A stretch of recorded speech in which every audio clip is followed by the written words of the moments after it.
ये जो कुछ वीडियोज वायरल होती है ना कि पति ने पत्नी को अपनी जमीन बेचकर पढ़ाया और पत्नी ने नौकरी लगने के बाद दूसरे किसी व्यक्ति से अफेयर चलाया और फिर उसमें बहुत सारे मर्द ज्ञान देते हुए आ जाएंगे कि देखो कुछ भी हो जाए जिंदगी में, कुछ भी कर लेना, भीख मांग के खा लेना, पर गलती से भी पत्नी को मत पढ़ाना, गलती से भी उसे अपने पैरों पर मत खड़ी होने देना। मतलब सही बात है, पति की कोई जिम्मेदारी नहीं बनती है पत्नी को पढ़ाने लिखाने की, परंतु पति का कोई हक नहीं बनता है पत्नी को पढ़ने लिखने से रोकने का, उसमें अड़चने डालने का। आपकी पत्नी अपने आप में एक स्वतंत्र व्यक्तित्व है। वो अपनी विकास के लिए, अपनी उन्नति के लिए यदि प्रयास कर रही है, अपने से कोशिश कर रही है, तो उसमें बाधा पैदा करना जीवन साथी होने के नाते आपके द्वारा गलत है। हाँ, ये बात मैं मानती हूँ कि अपना ज़मीन बेचकर, दिन भर मज़दूरी करके, अपना पूरा जीवन दाँव पर लगाकर और पूरा जीवन सैक्रिफ़ाइस करके पत्नी को पढ़ाना गलत है।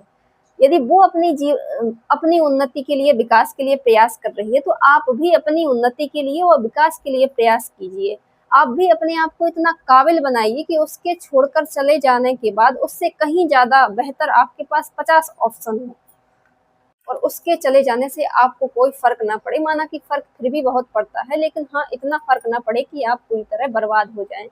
और मैं तो महिलाओं से भी कहना चाहूँगी कि पति से पैसे लेकर कभी नहीं पढ़ना चाहिए, क्योंकि माना कि आपको आपके पति ने पढ़ाया-लिखाया, आपकी नौकरी लग गई, आप किसी ऊँचे पद पर हैं और आप अपना काम ईमानदारी से कर रही हैं। आप पढ़ी-लिखी हैं तो आपको सही-गलत की समझ है, पर हो सकता है कि आपके पति को सही-गलत की समझ ना हो। फिर वो आपके ऊपर कल के दिन प्रेशर जमाएगा कि देखो फलाना तुम्हारे जैसे ही पद पर है, उसकी इतनी ऊपरी कमाई होती है और तुम हो कि बस इतना ही कमाते हो।